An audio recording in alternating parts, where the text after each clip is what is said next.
other and ourselves. Everybody. It's not just about homosexuality. It's about fornication in general. It's about rampant divorce. It's about abortion and killing these babies. It's about abandoning responsibilities. It's about thievery. Men are always looking for loopholes into sin. You might find that in the world. You might be able to get away with things. Many of you will believe that if you get away with something, then that means God has sanctioned it. And it's not true. It's not true. We don't judge righteous judgment when we don't look at ourselves against God. Men can find ways to rationalize all manner of sin and evil. Men use the liberty, like one of my brothers says, use their liberty as a cloak for sin. There is an ancient expression for those who believe that because they're saved by grace, that they are free to sin. These are called antinomians.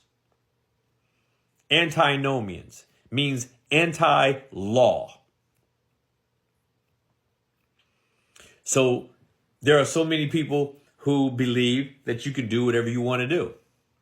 Somebody here tells me. Let me tell you something.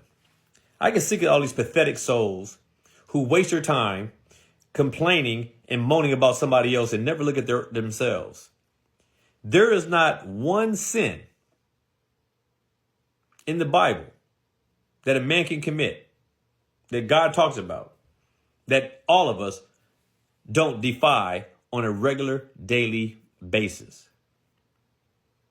So I know how great a sinner I am. Actually, I don't know how great of a sinner I am. And I certainly don't know how great of a sinner I can be were it not for God's grace. So I don't care when somebody points the finger at me and tells me I'm this or that, because I can agree. Yes, I am. I am.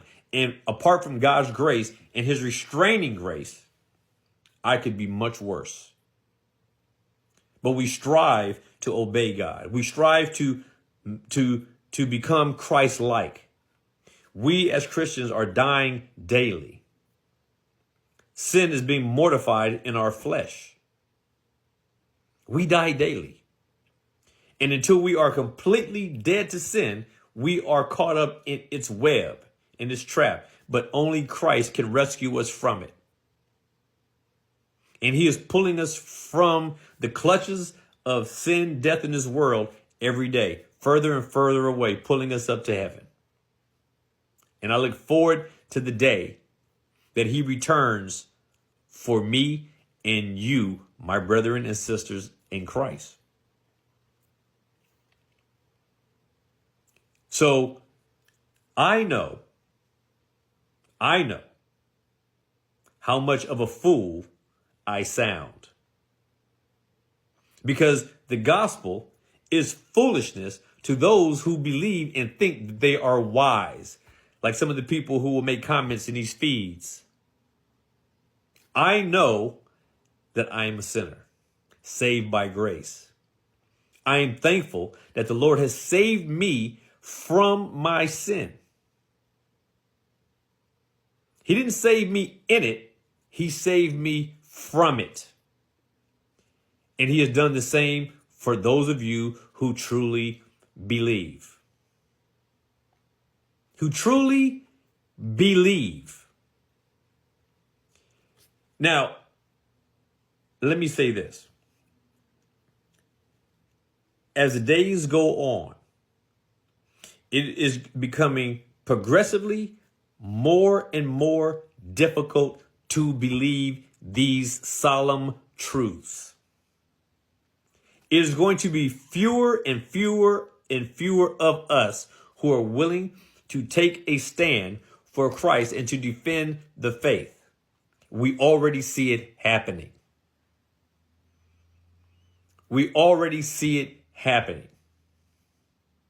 People think that the lives lost through wars, the lives lost through inhumane dealings, the lives lost through disease. Let me put it to you this way. All the lives of all the people that have ever lived is not, in terms of the ways that they lost their lives, there is nothing that has taken more lives than unbelief, than wickedness, than rejection of Christ. This is going to take more lives than any disease that there has ever been. Unbelief is a killer, and it is claiming millions, billions of lives. It is going to claim many lives. And as long as it is doing this, you and I have no justification for being complacent in our witness and in our testimony. What grounds do we have to stand on to be silent in this dark day, in this dark age? Many of you like to say, well, my Christianity is personal. It's just me and God. I have something special with him where we relate on a different, more cosmic level that doesn't require me to go out and to share the gospel, or for me to persuade or to try to convince others that they need to flee the wrath to come. It caused John the Baptist his head to tell the truth. How far are you willing to go for Christ when asked by him? You have Americans, Christians in America, who all they do is gripe and complain. I'm so sick of these people talking all this nonsense about the presidents and elections and all this other kind of nonsense. As if any of these people have anything to do truly with the way we exist. If everyone started to check sin in their own hearts, they would have a better understanding about what's going on in the world. But they don't. They don't. They're too busy looking at politics and politicians and religious pastors and men who claim to be godly men. Make no mistake about it. There's many of them who are truly godly. But there are so many people out there in these big churches that are lying to people and deceiving them for a buck. You have people even on this platform, that all they do is spew nonsense, and they can't substantiate anything they say other than their feelings. And it always seems like these people are the ones who believe they've been endowed with certain and special gifts that God gave them. It's annoying. It's annoying. None of us are special. But for some reason, God has chosen to redeem a group of us from amongst the masses. Why? I don't know. Why? I don't know. Why he chose me? I don't know.